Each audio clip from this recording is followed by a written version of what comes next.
안녕하세요. EBS 뉴탐스 한국지대 이은지입니다. 우리가 지난 14강과 14강에서 하천과 관련된 주요 개념들을 살펴봤고요. 특히 가믹공유하천과 자유공유하천의 특징, 그리고 그 주변에서 발달하는 지형들에 대해서 우리가 정의를 했습니다. 그리고 하천이 만들어내는 침식평야와 퇴적평야 삼총사에 대해서도 우리가 정리를 했는데요. 이 퇴적평야 삼총사는 선생님이 표로도 정리해드렸지만 아주 중요한 내용들을 많이 담고 있기 때문에 여러분들이 잘 정리를 해두셔야 되고, 그 표에서 여러분들이 내신 시험 문제라든지 수능 문제의 핵심적인 내용들이 출제될 겁니다. 자, 그러면 사실 지난 시간까지 하천 지형의 주요 개념들은 사실 다 다룬 편인데요. 오늘은 우리나라의 물 자원 이용 현황과 그 다음에 도시하천의 특징을 잠깐 살펴보고 그 내용들을 바탕으로 문제풀이를 가지는 시간을 갖도록 하겠습니다.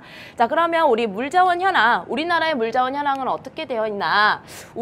우리나라가 물 부족 국가다라는 이야기 들어보신 학생들 있죠? 사실 연강 수량을 치면요, 사실 물 부족 국가는 아닌데 물이 부족한 이유를 한번 살펴보도록 하겠습니다. 우리나라의 그 기후 특성이라든지 인구 특성 때문인데요. 전체적으로 우리가 사용할 수 있는 물 자원 총량을 100으로 봤을 때 결론으로 바로 가볼게요. 얼마밖에 이용을 못하고 있죠? 27%밖에 이용을 못하고 있습니다. 한 4분의 1 정도밖에 이용을 못하고 있는데, 그 이유가 뭐냐면 사실 전 세계적으로도 마찬가지겠지만 이 100% 물 자원을 이용할 수 있는 나라는 없어요. 왜? 자연적으로 증발하는 양도 있고 자연적으로 손실되는 양이 있습니다. 자, 그러면 우리가 남아있는 물 중에서 담수, 하천 물 중에서 지금 하천으로 흘러가는 퍼센테이지를 보니까 홍수 때 우리나라 하천은 42%가 하천으로 유출이 됩니다. 그 말은 홍수 때 대부분의 물이 하천으로 유입된다는 거죠. 그만큼 우리나라는 어느 계절에 비가 집중적으로 내린다는 것도 알 수 있다. 여름철에 여름 강수 집중률이 매우 높은 기후 특징을 가지고 있구나라는 것을 알 수가 있고요. 이어서 보니까 여기서 유출되는 양이, 강으로 흘러 들어간 양의 대부분이 또 바다로 유출되죠. 아까워요. 바다로 가버리면 더 이상 이용하지 못하는 물이 되는 건데 어쩔 수 없어요. 너무 여름철에 비가 집중되다 보니까 그걸 다 저장할 수가 없습니다. 아깝지만 눈물을 머금고 바다로 다 흘려보내야 되죠. 안 그러면 홍수가 더 크게 일어나 버리니까. 자, 그 다음에 남아있는 물의 이용을 보니까 하천수를 이용하는 퍼센테이지, 댐과 지하수의 이용을 다 더해서 27% 정도를 이용하고 있습니다. 그래서 우리나라는 물 이용률, 물자원 이용률이 매우 어떤 나라다? 낮은 편입니다. 그리고 1인당 물 사용량도요, 물자원에 비해서 인구 규모가 꽤 큰 편이기 때문에 나누기 n분의 1을 해보면 1인당 물 사용량도 적은 편이죠. 아주 기본적인 내용이고 쉬운 내용이니까 간단하게 넘어가도록 할게요. 그 다음에 가끔 이제 시험 문제 나오는 내용이 뭐냐면, 도시에서요, 자연 상태의 하천을 우리가 도시화가 되었을 때, 즉 하천의 도시화가 발생했을 때 이 하천은 어떻게 변하는지를 한번 살펴보는 내용을 우리가 꼭 알고 계셔야 되는데, 이거는 작년 모의고사에서도 몇 번 출제가 됐습니다. 이 그림 그대로 출제가 됐었거든요. 자, 도시하천, 그야말로 하천의 도시화가 발생한 겁니다. 우리 도시화라 그러면 뭐 빌딩의 높이가 높아지고 포장 면적이 넓어지고, 뭐 아스팔트라든지 시멘트로 덮여진 면적이 넓어지는 거를 우리가 포장 면적이 증가한다고 얘기를 하거든요. 자, 그러면 이 도시하천은 뭐냐? 그림에서 보다시피 그 하천 주변에 식생, 나무의 양이 어떻게 됐어요? 줄어들었죠. 그만큼 물 저장 능력이 줄어들 것이라고 우리가 예측이 되고요. 그 다음에 하천이 흐르는 모양도 자연 상태에서는 이렇게 공유를 하고 있지만, 우리가 그 앞에서 자유공유하천에서 뭘 배웠죠? 직강화 공사라는 것을 배웠습니다. 직강공사. 그래서 이렇게 직강화된 하천도 많습니다. 도시에서는. 그 다음에 포장 면적, 아스팔트라든지 시멘트로 덮인 포장 면적도 증가했죠. 이게 무슨 말이냐면, 지금 토양 상태에서 토양 위에 포장 면적이 증가하면 어떤 거랑 느낌이 비슷하냐면, 스펀지가 있어요, 여러분. 스펀지를 비닐 포장지로 그야말로 포장을 한 겁니다. 우리가 스펀지에다가 물을 부으면 스펀지가 이 물을 흡수할 수 있죠.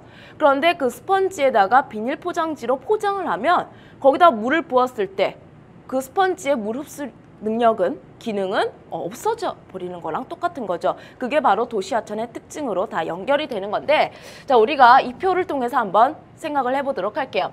자 도시화가 됐습니다. 당연히 자연 상태에서의 생물 개체수보다 생태계가 파괴되거나 하천이 변화가 오면서 개체수가 줄어들 거고요. 이건 너무 그냥 상식적인 거고요. 그 다음에 여기서부터 이제 쭉 이어지는 내용이에요. 토양으로 흡수되는 율이 떨어지겠죠. 아까 스펀지 위에다가 포장했다고 했습니다. 자, 그러니까 지표로 흘러가는 양. 흡수가 안 되니까 나머지는 더 지표 위, 땅 위로 흘러가 버리겠죠. 우리 그 비닐에다가 물을 부으면 그 비닐 위에 그냥 그대로 돌아다니고 있죠. 흡수가 안 되고. 자, 지표 유출량이라는 거는 땅 위에 그대로 흘러가는 양입니다. 흡수량, 토양으로 흡수되는 양이 떨어지니까 이거는 증가해요. 그럼 땅 위에서 이렇게 맴돌던 게 바로 어디에 다 유입될까요? 하천 유입량, 하천 유출량 당연히 증가하겠죠. 예전에는 흡수를 하고 나머지를 내보냈는데 이제는 다 하천으로 빨리빨리 흘러가 버리는 거예요. 자, 그러니까 지하수의 양은 또 어떻게 되냐? 토양 흡수율하고 연결되는 겁니다. 토양에 흡수되는 양이 줄어드니까 지하수, 땅 속을 흐르는 양도 줄어들겠죠. 그 다음에 지하수면의 높이도 마찬가지입니다. 지하수면의 높이가 예전에는 그죠 이게 지하수가 흘러가고 있는 최종 높이라면 이전에 비해서 지하수의 양이 줄어들었으니까 지하수면의 높이거든요. 해수면 하는 것처럼 자 지하수면의 높이도 낮아지겠죠. 물이 빠졌으니까 없어졌으니까. 그 다음에 이제 여기를 한번 볼게요. 자 최고 수위에 도달하는 시간입니다. 그 강물의 가장 높은 수위, 물의 위치가 당연히 도시화 이전보다 도시화가 된 이후에 더 빨리 하천으로 물이 유입되죠. 그러니까 최고 수위도 이전에 비해서 더 많은 양이 하천으로 유입되다 보니까 최고 수위도 더 높아질 겁니다. 예전에는 흡수가 됐는데 흡수가 안 되고 다 몰려드니까. 그 다음에 그 최고 수위, 도달 시간 또 빨라지고요. 이거 빨라진다고 얘기할게요. 빨라짐. 그러니까 이전에 비해서 더 단축이 되는 거죠. 최고 수위의 높이는 더 높아져요. 흡수가 되는 양이 없어서. 그러니까 홍수 위험도는 더 높아진다. 그래서 이거를 이 그래프를 통해서 선생님이 정리를 해드리자면 시험 문제에서는 이 그래프가 뭔지 안 알려주고요. 뭐 기역 그래프, 니은 그래프 그래서 기역과 니은의 상황을 먼저 파악하라는 식으로 문제를 출제합니다. 그럼 어떠한 상황이 자연 상태 혹은 도시화 전의 상태이고 어떠한 그래프가 도시화 이후의 상태인지를 여러분들이 먼저 파악을 하셔야 되는데 지금 기역 그래프와 니은 그래프의 가장 큰 특징은 뭐냐면 똑같은 강우량이 내리는 날을 우리가 기준으로 잡았을 때 가로축이 경과 시간이고요. 그 다음에 세로축이 하천 수위입니다. 하천 수위, 최고 수위에 다다르는 시간이 바로 포인트가 되겠죠. 어디가 더 빨리 그리고 더 높이 올라갑니까? 기역 그래프죠. 기역 그래프가 뭐가 이미 이루어진 상태, 도시화가 된 상태라는 것을 유추해 볼 수가 있고요. 그 다음에 니은은 천천히 올라가요. 왜? 스펀지가 물을 다 머금고 난 다음에 나머지 더 이상 머금을 수 없는 양을 보내다 보니까 천천히 올라가고 그 수위도 도시화가 된 하천보다는 수위도 낮겠죠. 그래서 이거는 자연 상태 혹은 최근에 이 도시화 때문에 뭐 여러 가지 문제점이라든지 그런 것이 생기다 보니까 다시 복원하는 하천도 있죠. 그래서 복원된 하천에서는 이러한 그래프로 변형될 수가 있을 겁니다. 그래서 어떠한 특징을 가지는지 도시화가 되면 이 그래프로 변할 거고요. 도시화에서 다시 복원된 하천이 되면 이렇게도 변할 수 있다는 거 여러분들이 잘 정리를 해주셨으면 좋겠고요. 이거는 내신이나 모의고사에서 충분히 자주 출제되는 문제 내용이니까 정리를 잘 해두셔야 됩니다. 자, 그래서 우리나라는 지금 앞에서 살펴봤다시피 이 물 저장에 대한 필요성이 매우 큰 나라였습니다. 그래서 탐스런 자료를 보시면 방조제와 하구뚝, 다목적댐의 분포도가 나와 있는 지도가 있을 거예요. 그래서 지금 빨간색으로 되어 있는 게 다목적댐이죠. 다목적댐은 여러분들이 보다시피 댐은 지금 하천의 중상류 지역에 많이 분포를 하고 있습니다. 여러 가지 기능들이 있지만 얘는요 유량 조절의 기능, 뭐 홍수 조절, 가뭄 조절, 그다음에 뭐 여러 가지 전력 생산 이런 기능들이 또 있지만 한 가지만 적어보라 그러면 유량 조절 기능을 선생님이 적어볼게요. 그래서 이것 때문에 댐 건설 때문에 하산 개수도 많이 줄어들었죠. 그 다음에 이제 우리가 살펴봐야 될 게 방조제랑 하구뚝입니다. 하구뚝 뭐 할 때 배웠죠, 여러분? 감주 하천할 때 바닷물이 하천 하류 지역으로 밀려들면서 염해 피해가 발생하더라. 그래서 그 피해를 줄이기 위해서 하구에다가 염해 피해 목적으로 피해 방지 목적으로 세운 게 하구뚝이었습니다. 그러면 방조제는 뭐냐? 요거도 보세요, 여러분. 이것도 보시면 조류를 방지하기 위한 제방이에요. 조류도 결국 바닷물이죠. 둘 다 목적은 뭐냐면 바닷물을 차단하는 거예요. 근데 그 위치를 보면 얘는요, 조금 더 바닷가 쪽으로 내다가 지어져 있습니다. 얘는 강의 영역이고요. 얘는 바다의 영역에 좀 더 가까워요. 우리가 조금 이따 그림에서 살펴볼 건데 목적이 다르기 때문입니다. 얘는 어떤 목적을 가지는 거냐면 간척 사업하기 위해서 일단 바닷물을 차단하고 그 방조제 안쪽에다가 모래 갖다 부어가지고 간척 사업하려고 만든 둑이기 때문에 일단 목적과 그리고 위치에도 차이가 있다는 거. 그래서 한번 볼게요, 여러분. 일단 그림에서 상류는 지금 댐의 모습입니다. 근데 이거 두 개는 비슷하게도 생겼고요. 둘 다 바다와 강 중간 영역에 있기 때문에 헷갈릴 수도 있지만 그 각각의 목적에 차이가 있기 때문에 엄연히 다른 용도로 쓰이는 시설물입니다.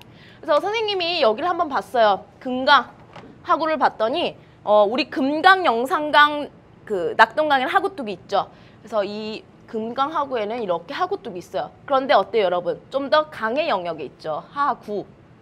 그런데 이 새만금 간척지를 만들기 위해서 만든 새만금 방조제는요, 좀 더 바다 쪽으로 내다가 둑을 쌓아놨다는 거 어떤 느낌이신지 아시죠? 그래서 여기다가 이제 간척을 해가지고 지금도 간척을 하고 있죠. 그래서 여러분들이 어떤 차이점이 있는지 선생님이 그림을 통해서 정리를 해드렸습니다. 자, 여기까지가 우리 15강, 13강부터 이어온 하천의 기본 내용이고요. 자, 지금부터는 선생님과 문제풀이를 통해서 복습을 한번 해보도록 할게요.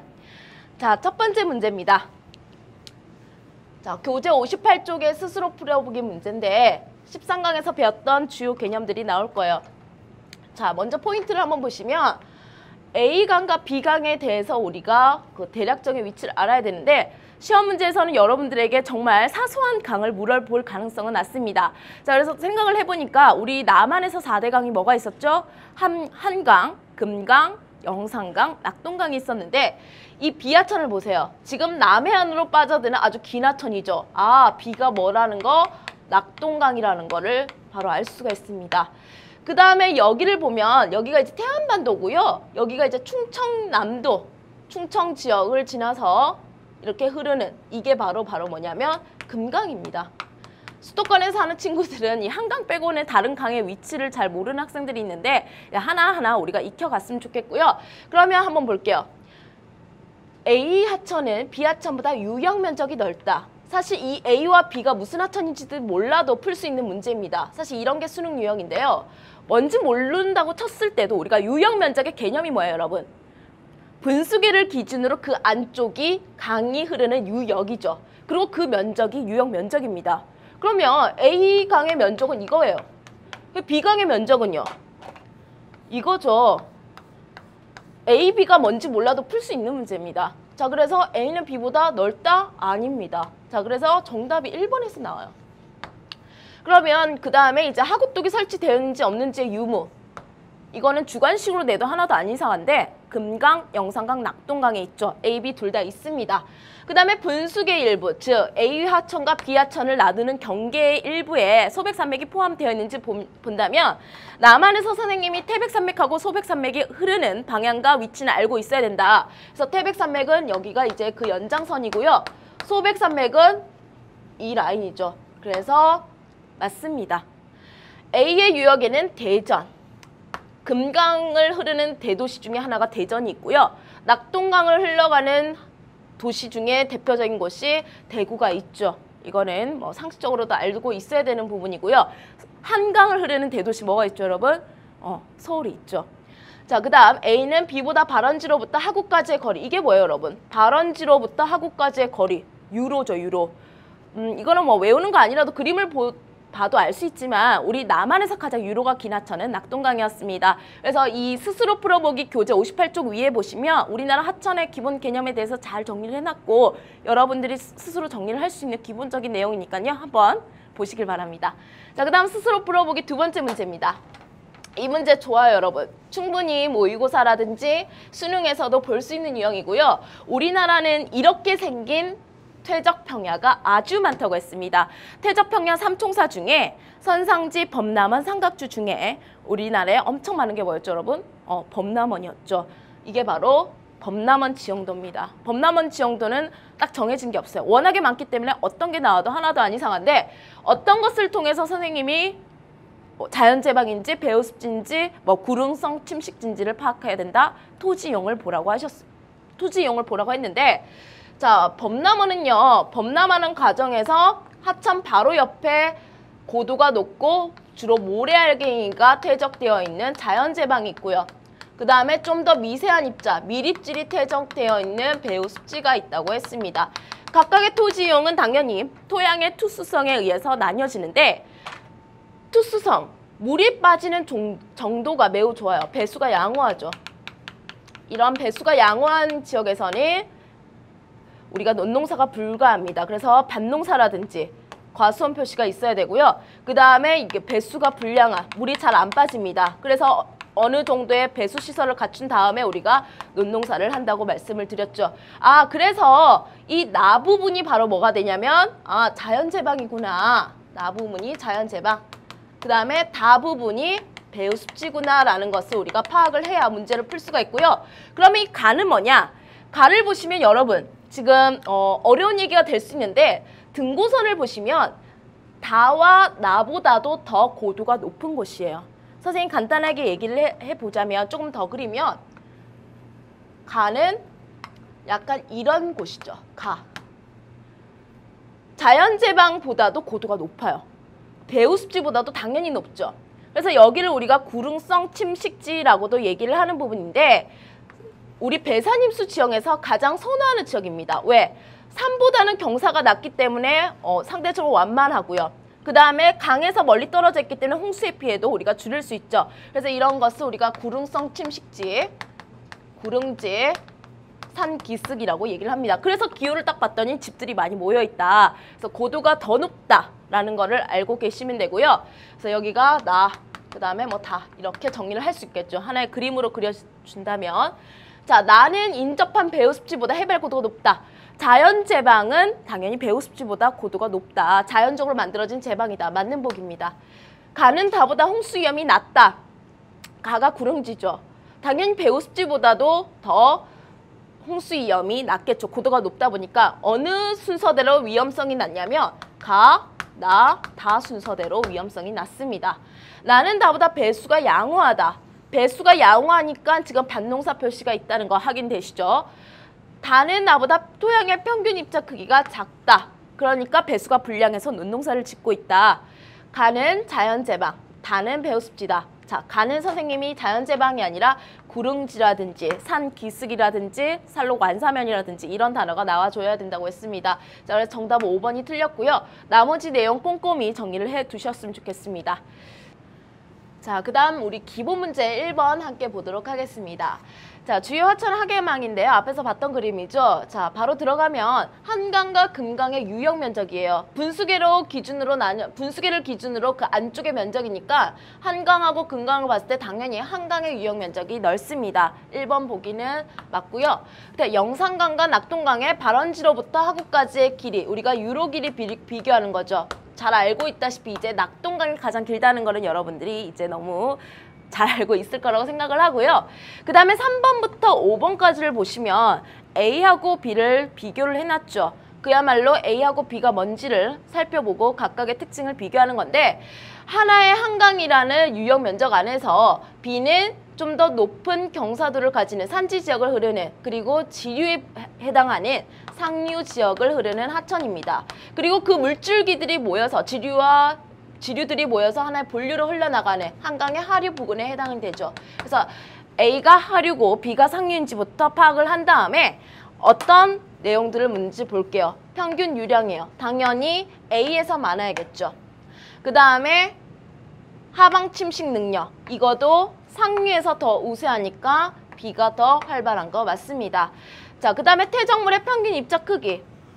이것도 당연히 상류에서 아직은 더 클 겁니다. 침식이 되어가면서 운반되고 침식되어가면서 하류에 가서 작아지겠죠. 그래서 3번부터 5번은 잘 비교를 했고요. 방금 봤던 2번에서 틀렸다는 거. 그래서 정답 2번 쉽게 처리하고 넘어가셨으면 좋겠습니다. 여러 가지 그 항목을 통해서 우리가 비교를 할 수 있어야 되니까요. 정확하게 잘 정리를 해두셨으면 좋겠고요. 그 다음 기본 문제 2번 문제를 함께 보도록 할게요. 여러분들이 지금 교재에서 이 표를 보고 계실 건데요. 이 표를 가지고 여러분들이 그대로 자료 해석을 해주시면 됩니다. 선생님이 바로 보기로 넘어갈게요.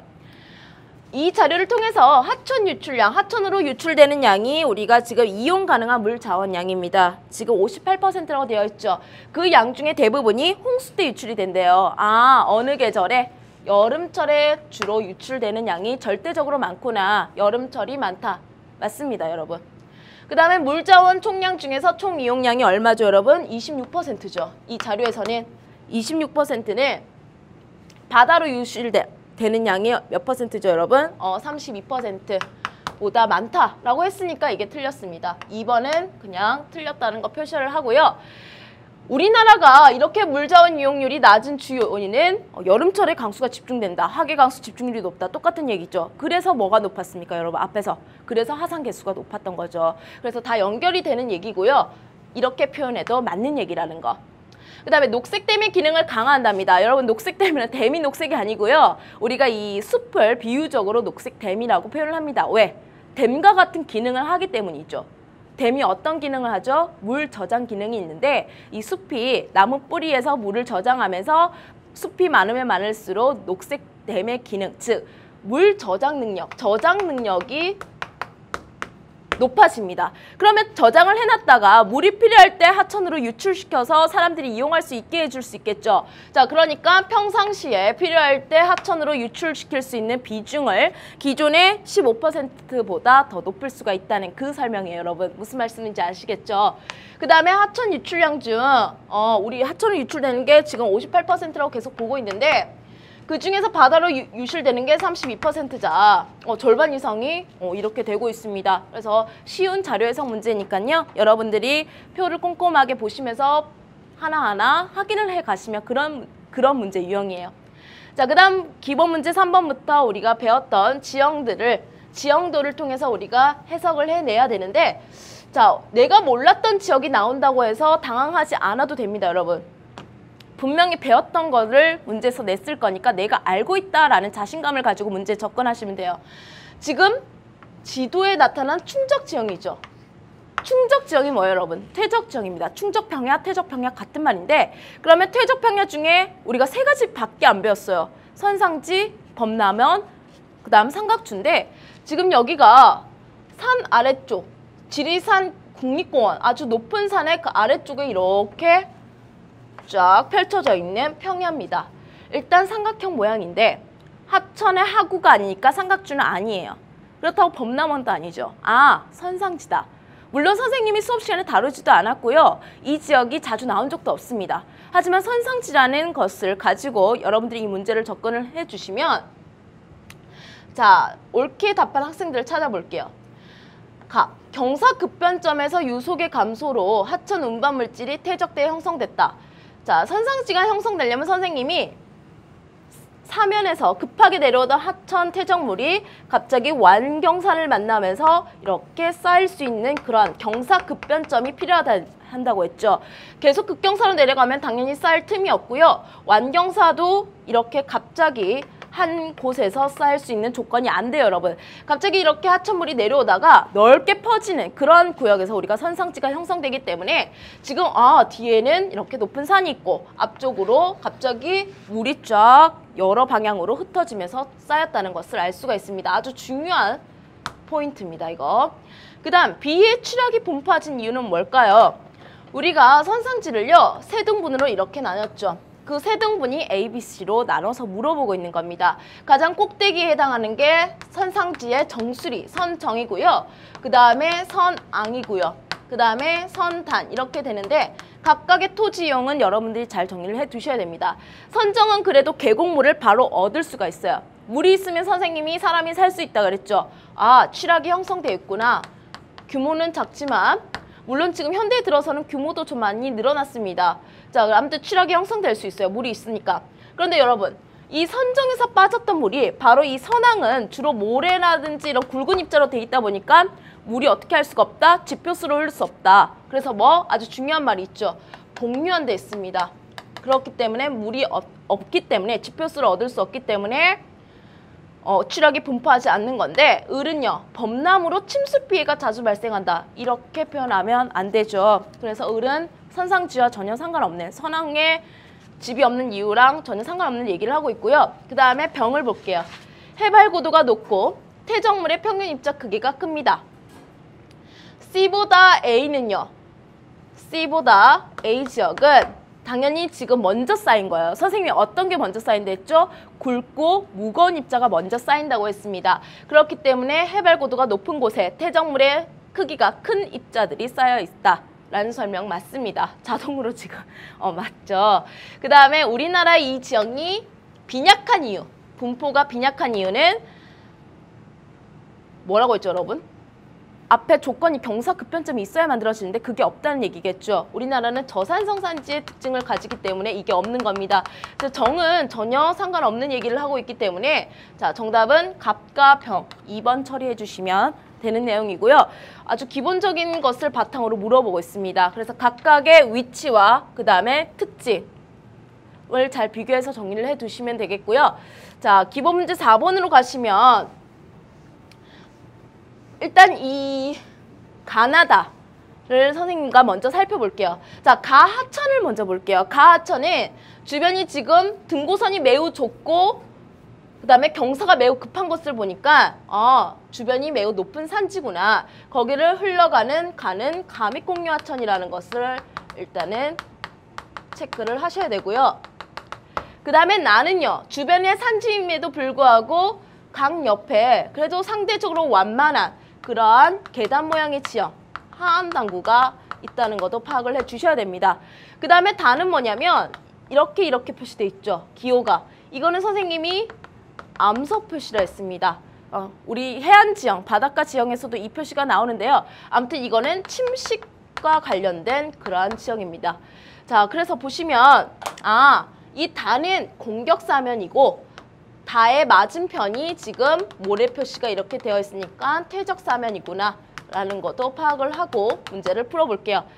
자, 가믹공유하천은 집안의 융기와 그에 따라서 경사도가 생기면서 하방 침식이 강해지면서 이 두 개가 복합적으로 작용하면서 골짜기가 깊게 형성된 그 하천이다. 제대로 잘 설명하고 있죠. 이게 두 개가 복합적으로 일어나고 있는 그 하천입니다. 자, 그래서 중상류에 아주 골짜기가 깊게 새겨가면서 흐르는 하천. 자, 나의 형성 원인은 토양의 입자 관찰을 통해서 우리가 조사할 수 있다. 선생님이 하안당구와 가믹공유하천은 둘 다 융기의 증거 지형이라고 했습니다. 특히 하안당구는 얘가 융기했다는 걸 뭘로써 알 수 있다? 꼭 기억해야 되죠, 여러분. 둥근 자갈이 발견된다는 것. 산 위에서 이렇게 둥글둥글한 자갈이 발견될 수가 없어요. 아직까지 원마도도 낮고요. 뾰족뾰족한 돌들이 있어야 되는데 이상하게도 산인데도 불구하고 동글동글하다는 거예요. 과거에 하천에 침식을 받았구나. 과거에 강 바닥을 굴러다닌 돌이구나. 그게 지금 융기했구나. 라는 거 이걸 통해서 알 수가 있고요. 나지형은 하천의 범람으로 인한 침수 빈도가 낮다. 이거 아주 중요합니다. 하안당구는 융기를 했기 때문에 하천과의 고도차가 상당해요. 20m에서 거의 100m 가까이 나는 그런 하안당구도 있습니다. 그렇기 때문에 침수, 홍수 피해 없다는 거 꼭 알아두셔야 됩니다, 여러분. 이거 아주 자주 나오는 복이고요. 그 다음에 4번. 다에서는 주상절리를 볼 수 있다. 지금 아직까지 선생님이 주상절리라는 단어를 쓴 적이 없는 것 같은데요. 이 주상절리는 기둥 모양의 틈이다. 이렇게 세로틈, 수직절리를 우리가 주상절리라고도 합니다. 자, 이런 주상절리는 우리가 조금 있다가 다음 시간 특수지형에서 화산지형에서 잘 볼 수 있는 지형으로 배울 거고요. 이거는 그냥 공격사면에 형성되어 있는 침식지형이다. 절벽 이런 걸로 정의를 해주셔야 됩니다. 그래서 용암이 굳으면서 이렇게 주상절리를 형성하는 것은 우리가 나중에 배울게요. 그 다음에 AB 단면도 볼게요. AB 단면도는요. A가 공격사면이죠. 경사가 급하고요. B는 모래가 쌓여있는 퇴적사면입니다. 단면도 잘 그렸나요, 여러분? 잘 그렸죠. 자, 그래서 정답은 4번이 틀렸다는 거. 자, 5번 문제를 보시면 지도에 A와 B인데 자, 우리 앞에서 계속 했으니까 빨리 정리를 해보면요. A는 지금 토지 이용이 논이고요. B는 강 바로 옆에 토지 이용이 밭농사로 이용이 되면서 지금 눈에는 안 보이지만 고도가 좀 높은 자연재방인 거를 알아내야 됩니다. 그래서 A가 배후 습지가 될 거고요. 토지 이용을 알아내셔야 돼요, 여러분. 지형도는. 그 다음에 이게 B가 자연재방이 됩니다. 그래서 이걸 먼저 파악한 다음에 우리가 이걸 풀 수가 있겠죠. A는 B보다 해발고도가 높다. 해발고도는 B가 더 높아야 됩니다. 토양의 투수성, 어디가 배수가 양호하냐 이거 물어보는 거죠. 당연히 모래 구성 비율이 높은 B가 좋을 거고요. 자, 그 다음에 침수 기간, 어디가 물이 안 빠지냐 이거 물어보는 거죠. 당연히 어떤 토양으로 되어 있는 진흙과 같은 미리줄로 되어 있는 이 A 부분이 침수 기간이 길 거예요. A 부분이. 그 다음에 B는 A보다 퇴적 물질의 입자 크기. 자, 퇴적물의 입자 크기도 당연히 모래냐 점토냐 그 문제죠. 그래서 점토로 된 곳과 모래로 된 곳 어디가 입자 크기가 크다? 그래서 디귿과 리을이 맞는 설명이고요. 이 A하고 B를 가지고 물어볼 수 있는 건 여러 가지가 있습니다. 해발고도도 물어볼 수 있고요. 투수성, 배수가 양호하냐 양호하지 못하냐, 밭농사, 논농사의 비율, 여러 가지 항목을 통해서 우리가 물어볼 수 있다. 이 5번 문제는 정말 중요한 유형입니다. 그래서 5번 문제는 별표 5개 쳐두시고요. 내신이라든지 모의고사 대비를 잘 해두셨으면 좋겠어요. 자, 6번 문제를 가볼게요, 여러분. 자, 6번 문제는 앞에서 했죠. 선생님 이거 어떻게 파악하라고 했죠? 가와 나가 어떤 상태에서의 하천 유출량을 비교한 건지. 지금 가가 어떤 상태, 여러분? 도시화가 된. 그러면 이거는 이전 자연 상태라든지 그 다음에 이거는 뭐 복원을 했을 때의 하천 유출량의 상태일 겁니다. 자, 그러면 나에서 가로 간다는 얘기가 뭐냐면 나에서 가로 간다는 얘기가 나에서 가로 도시화가 된다는 거죠. 도시화가 되게 한 요인. 하천 유역의 그 주변에 경지에다가 대규모 택지를 건설했다요. 포장을 해버린 거죠. 땅 위에다가 시멘트라든지 아스팔트를 포장을 해버린 겁니다. 그걸로. 자, 그래서 나에서 가로 된 원인이 될 수가 있을 거예요. 하천 양안에 위치한 배후 습지에다가 마찬가지로 시멘트 발라서 주차장을 설치했답니다. 포장 면적 증가.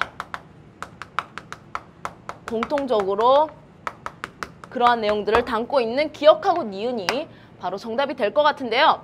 조림사업입니다.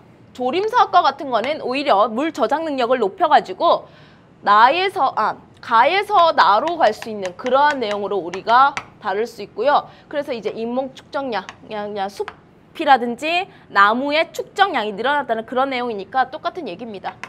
그 다음에 뭔가 저장을 할 수 있는 저수조, 이러한 내용도 다 무슨 내용을 다루는 거죠, 여러분? 이거는 저장 능력을 높이는 그런 내용이기 때문에 둘 다 이거는 가에서 나로 갈 때의 얘기고 정답은 1번이에요, 여러분. 가와 나를 먼저 파악만 하면 우리가 쉽게 문제를 풀어낼 수가 있고요. 그 다음 7번 문제는 감주하천을 쫙 정리를 한 거예요. 보기 내용을 보시면 첫 번째 문장에서 감주하천의 정의를 잘 설명하고 있어요. 그 다음에 그 현상 때문에 우리가 어떻게 이용을 했는지 그리고 어떤 피해가 나타나는지를 설명을 하고 있고요. 그 다음 마지막에는 이러한 염해 피해를 줄이기 위해서 그 대책으로서 하구뚝을 건설하고 그 다음에 그로 인해서 물 자원을 확보했다는 내용까지 감주하천을 쭉 잘 설명하고 있습니다. 그래서 배우고 난 다음에 이 보기글을 읽으면 정리가 잘 될 겁니다. 자, 그럼 바로 선생님이 넘어가 볼게요. 감조 구간, 하구 부근에 하천 경사가 완만하고 조차가 큰 구간에서 더 깊숙하게 나타난다. 이런 설명을 하고 있는 것 같은데요. 만조와 간조가 나타날 때 이 만조 때 밀물이 들어오면서 이 바닷물의 영향을 받는 그 구간이 감조 구간이고 그 하천이 감조 하천인데 우리나라의 서해안은 이렇게 경사가 완만하기 때문에 더 이렇게 내륙까지 감조 구간이 나타나요. 경사가 이렇게 급했으면 그 구간이 아주 짧았겠죠. 그래서 감조 구간이 깊숙한 내륙까지 들어오는 이유가 경사가 완만하고 거기다가 조차가 크기 때문에 밀물의 작용이 더 강하게 작용한다. 그래서 설명을 잘했고요. 그 다음에 밀물과 썰물의 영향으로 우리 앞에 탐스런 자료에서 이렇게 수위 변동되는 그래프 보셨죠? 바닷물처럼 하천의 수위가 이렇게 왔다 갔다 하는 그런 것을 설명하고 있습니다. 주기적으로 오르내린다. 그래서 그것을 이용해서 이렇게 수운교통에도 적용을 했죠. 수운교통에 어떻게 적용하면 되냐? 언제 이걸 이용해서 상류로 오면 돼요, 여러분? 상류로 올 때는 밀려 들어오는 밀물을 이용하면 될 거고요. 바다로 우리가 나가고 싶을 때는 썰물을 이용하면 되겠죠. 자, 그런데 이 보기에서 뭐라고 돼 있어요? 상류로 갈 때 썰물을 이용한 데 있으니까 이게 틀렸고요. 우리가 밀물로 고쳐주시면 됩니다. 이용할 수 할 때. 그 다음에 하구뚝 건설되어 있는 강 이 세 개는 반드시 꼭 알고 계셔야 돼요. 우리나라 4대 강 중에 한 강을 제외하고는 다 건설이 되어 있다. 정말 중요하고요. 그 다음에 이 하구뚝을 건설하면서 더 이상 바닷물이 들어오지 못하면서 이 구역이 뭐가 될까요, 여러분? 이전에는 바닷물이 섞였던 구역이 이제는 담수, 강물로서만 이용이 되겠죠. 바닷물을 먹지도 못하고 농업용수 이용하지 못하는데 하구뚝 건설 이후에 담수가 확보가 되면서 물 자원이 확보가 되는 겁니다. 그래서 농업용수와 공업용수로 우리가 활용을 할 수 있다. 맞는 설명이죠. 그래서 정답은 3번이 틀린 보기였기 때문에 3번 정답 처리하고 넘어가시면 되겠고요. 자, 8번 문제는 우리 자유공유하천에서 정리하는 내용인데 선생님 쭉 한번 읽어볼게요. 자유공유하천은요, 그야말로 유로가 앞에 생략돼 있어요. 유로가 자유로운 거예요. 유로가 자유로워요. 유로가 잘 변경되는데 그 이유가 뭐냐면 무슨 침식이 잘 일어날 수 있는 조건이기 때문에 평야 지역을 흐르다 보니까 측방 침식이 더 쉬워요. 그리고 경사도가 낮기 때문에 하방보다는 더 측방이 우세한 건데 그러면서 옆으로 이렇게 깎죠. 그러면서 이렇게 공유도가 커지고 결국은 뭐 홍수가 나가지고 유로가 이렇게 다시 새로운 유로가 뚫리면서 하중도가 생기고 나중에 우가코라든지 그 다음에 구하도 같은 게 생기는 건데 그래서 유로 변경 삼총사 기억나시죠? 하중도, 우가코, 구하도 그거 다 이 측방 침식의 결과입니다. 그러면 이 그림과 이 보기를 선생님이 연결시켜 보면요. 자유공유하천은 하천의 경사가 급하지 않기 때문에 하방 침식이 덜 일어나고 그 다음에 반대로 측방 침식이 더 우세한 구역이죠. 그래서 왼쪽 그림에서 B구역은 B는 침식이 이루어진다. B는 왼쪽 그림에서 침식이 이루어진다고 되어 있는데 여기가 뭐죠, 여러분? 공격사면이죠. 자, 침식이 일어날 수 있는 구역은 바로 이 하천의 에너지가 집중되는 아웃코스입니다. 그래서 이렇게 여기도 침식이 일어나고 있죠. 그러다가 양쪽의 공격사면이 어떻게 돼요, 여러분? 이렇게 합쳐지면 서로서로 이렇게 계속 이렇게 깎으면서 서로서로 만나게 되죠. 그래서 목 부분이 좁아지는데 이곳이 홍수 시에는 어떻게 돼요? 뚝 끊겨요. 그러면서 유로가 절단된다는 그 내용인데요. 사실 뭐 크게 중요한 내용은 아니고 그냥 문제 쭉 한번 정리하는 입장에서 읽으면서 이해를 하시면 됩니다. 자, 그 다음에 심화 문제 1번으로 갈게요, 여러분. 자, 이 심화 문제 1번 문제 괜찮죠? 우리가 앞에서 배웠던 충적 평야를 한꺼번에 정리할 수 있는데요. 선생님이랑 한번 천천히 가볼게요. 하천 상류에 분포하는 퇴적 지형. 이래요. 예. 그러면 부채 모양입니까? 또 얘래요. 그러면 이 얘의 오른쪽은요. 부채 모양이면서 우리 하천 상류에 있는 게 뭐죠, 여러분? 선상지죠. 자, 선상지의 세 부분. 우리가 앞에서 선정과 선앙, 선상지의 중앙, 선상지의 끝단, 끝부분입니다. 그러면 하천이 복류하는 구간이 어디예요, 여러분? 선앙이죠. 그래서 기억은 선앙이 되는 거고요. 복류 안 한대요. 복류 안 하는 선정과 선단 중에 용천이 나타나는 곳이 있죠. 어디에서? 이 선앙을 복류하다가 이 선단에서 솟는다고 했습니다. 물이 이렇게 솟아요. 왜? 옆에서 봤을 때 이 더 이상 모래에서 진흙을 못 뚫고 이렇게 솟는다 그랬죠. 그래서 솟는 용천이 나타나는 구역은 선단이 될 거고요. 여기가 선청 이렇게 되어 있죠. 그 다음에 디귿하고 리을, 미음까지 파악을 할 건데 하천 상류는 아니에요. 하구. 하구에서 나타나는 퇴적 지역은 뭐죠, 여러분? 이거죠. 삼각주. 바다와 만나기 직전에. 그 다음에 배수, 아닌. 그럼 범람원이죠, 여기는. 범람원인데 배수가 양호한 곳과 양호하지 않는 구역으로 우리가 나눠서 범람원의 구조를 살펴볼 수가 있습니다. 배수가 양호한 곳은 뭐죠, 여러분? 자연재방. 고도도 높고. 여기가 배후 습지입니다. 우리가 이렇게 다 알고 나서 문제를 풀어보면요. 자, 선항에서는 지표수가 부족하기 때문에 밭농사가 유리하다. 맞는 설명이죠. 물이 있어야 논농사를 짓거든요. 상대적으로 밭농사와 가수원의 형태로 토시 이용이 이루어지고요. 그 다음에 니은, 선단은 배수가 불량하기 때문에 취락 입지에 불리하다. 자, 배수가 불량할 수는 있습니다. 진흙으로 구성되어 있죠. 그런데 이렇게 물이 부족한 지역에서 이 선항까지 물도 없어요. 그런데 이 선단은요, 뭐가 있는? 드디어 용천을 하면서 득수를 할 수 있는 곳이죠. 물을 얻을 수 있어요. 그렇기 때문에 여기는 그 이유 때문에 취락이 형성이 된다고 말씀드렸습니다. 득수 취락의 목적으로 취락이 형성이 되기 때문에 이거는 지금 앞뒤 설명이 좀 안 맞죠. 그래서 니은은 틀린 설명입니다. 자, 디귿. 조차가 큰 해안에서 잘 발생한다. 선생님 삼각주 조건 중에서 퇴적물의 양이 플러스가 되는 양이 조류의 침식량보다 많아야 된다 했죠. 조류의 침식량보다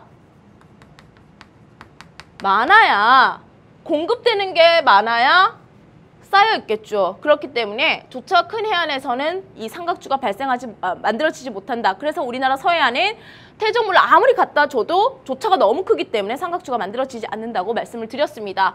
그 다음 리을. 여기는 자연재방입니다. 모래의 비중이 훨씬 높죠. 자, 생활용수가 풍부하여 대규모 취락이 입지한다. 선생님 배후습지에 집 지으면 안 된다 했죠. 홍수 때 물에 잠기는, 침수되는 구역입니다. 그래서 정답은 어디서 맞았어요? 바로 1번에서 맞았다는 거. 정답 1번이고요. 그 다음에 우리 2번으로 넘어가면 우리 마지막에 배웠던 내용입니다. 가나 다를 먼저 파악을 할 건데 일단 가는 개수도 많고요. 하천의 중상류에 입지한다는 것을 통해서 가는 댐이구나. 여기다가 쓸게요, 그냥. 그 다음에 나는요. 나는 지금 여기 이렇게 있는데 모르겠어. 그러면 다를 먼저 보세요. 지금 여기 하나 있고요. 여기 하나 있고요. 여기 하나 있죠. 딱 3개밖에 없습니다. 딱 3개밖에 없는 이 다가 바로 뭐다? 하구뚝이고요. 위치는 비슷하지만 그 목적이 다르기 때문에 이름도 다르고 위치도 조금 다른 방조제예요. 둘 다 바닷가에 있지만. 자, 그러면 가는요. 설명이 맞죠. 그 다음에 가가 건설된 이후에 하류는 하산개수가 작아졌다. 이거 앞에서 설명드렸습니다. 과거의 하천의 유동폭이 이렇게 되었다면 이게 최소 유량과 최대 유량의 비율이었다면 댐이 건설된 이후에는 홍수가 났을 때는 상류에서 물을 저장하면서 최대 유량을 좀 줄여주고요. 가뭄이 일어났을 때는 물을 좀 내보내주면서 최소 유량을 좀 높여주면서 그 최소 유량과 최대 유량의 그 갭을 좀 줄여줬다. 거기에 가장 큰 영향을 미친 게 댐 건설이었다라고 말씀을 드렸습니다. 아주 잘 설명을 했고요. 나의 건설로 갯벌이 줄어들었다. 나가 뭐죠, 여러분? 방조제. 이걸 목적을 기억하시면 돼요. 방조제는 어떤 목적으로 만든 둑이에요? 간척 사업이죠. 간척 사업을 목적으로 바닷물을 차단시켰기 때문에 갯벌을 간척을 해서 간척지, 육지로 만들었기 때문에 당연히 갯벌 줄어들었겠죠. 그 설명이에요, 여러분. 그 다음에 다는 조차가 작은 해안으로 흐르는 강의 하구. 하구뚝은요, 우리 앞에서 감조하천에서 나타나는 염해 피해를 줄이기 위해서 만들었다고 했습니다. 감조하천은 조차가 매우 큰 하천의 하류에서 발생한다. 그렇죠. 조차가 매우 큰 해안의 하류, 강의 하류에서 발생한다. 그렇기 때문에 이거는 틀렸고요.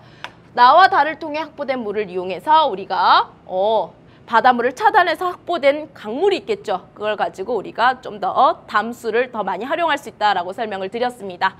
자, 심화 문제 3번을 볼게요. 이거는 우리나라 유량 변화를 나타낸 건데요.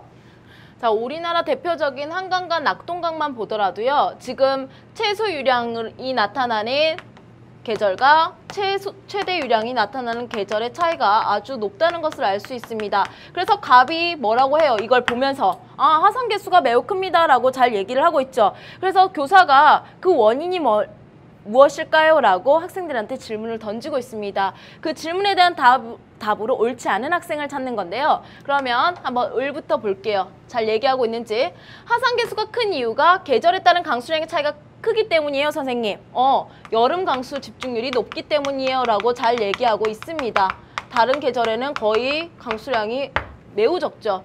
그 다음에 병은요, 유역 면적이 넓기 때문이라고 얘기하고 있는데요. 사실 우리나라는 이 이유, 여름 강수 집중률이 높은 이유에다가 유역 면적이 매우 좁은 이유가 합쳐져서 하산 개수가 매우 커요. 유역 면적이라는 건 분수계를 기준으로 그 안쪽에 하천이 흐르는 면적이죠. 근데 우리나라는 이렇게 그릇이 작은 하천의 그 유역 면적의 특징을 가지고 있는데 그릇이 그래도 크다면 유량 변동이 그래도 상대적으로 적었을 겁니다. 근데 여름에 강수 집중률도 큰데 그릇까지 작아요. 물이 넘칠 때는 그냥 크게 넘치겠죠. 자, 그러다 보니까 유역 면적이 넓다는 설명은 아니고요. 자, 을은 맞지만 유역 면적이 좁기 때문이다 라고 설명을 했어야 합니다. 그 다음에 이러한 특징 때문에 유량 변동이 큰 특징 때문에 우리나라는 하천 이용에 어떤 영향을 미쳤나? 수온 발달에 불리하죠. 수력 발전에도 불리하죠. 그죠? 그 다음에 안정적으로 물을 확보하기에도 어려움이 있습니다. 그래서 다른 학생들 잘 설명을 했는데요. 병만 틀리게 설명했다는 거. 3번 정답 체크하고 넘어가시면 되겠습니다. 자, 4번 문제인데요. 마지막에 이게 나왔네요, 결국. 자, 가의 위치. 가 지역을 모르더라도 이 지형의 단면도를 보시면 이거는 침식 분지의 단면도라는 걸 알 수가 있어요. 자, 그래서 이거는 암석의 경연차. 암석이 단단하냐 약하냐에 따라서 침식이 차별적으로 일어났다 했죠. 차별 침식이 일어났다고 했습니다. 그래서 이게 바로 침식 분지 형성 과정의 핵심 내용이에요. 그래서 변성암으로 대표되는 편마암은 단단하기 때문에 이렇게 산지로 남았고요. 이 가운데 움푹 파인 이 암석, A 암석은 화강암입니다. 상대적으로 약하죠. 자, 그렇기 때문에 이게 하천의 침식에 의해서 평야를 형성하고 있고요. 그 침식 분지 안쪽에 하천이 또 흘러요. 흐르면서 여름마다 범람을 해서 또 안쪽에 보니까 충적층도 형성을 하고 있습니다. 자, 이런 내용을 바탕으로 A 암석에 대한 설명 먼저 볼게요. 화강암은 신생대 지각 변동에 의해서 관입되었다. 자, 이 화강암은요, 우리 지형 형성 과정에서 너무 중요하게 배웠지만, 자, 관입이라는 과정을 통해서 우리 그 지표 아래에 이렇게 형성이 되는데, 이거는 우리나라 중생대 때 대보조산 운동이라든지 불국사 변동이라든지 이러한 대규모 조산 운동에 의해서 발생을 한 겁니다. 그렇기 때문에 이건 중생대라고 꼭 말씀을 해주셔야 되고요. 그 다음에 기온 역전 현상 잘 뚜렷하게 나타나기 때문에 냉해 피해를 입을 수 있는 그러한 지형 조건이죠. 냉기류가 한참 동안 고여 있을 수 있는 겁니다. 자, 그래서 2번은 맞는 설명이에요.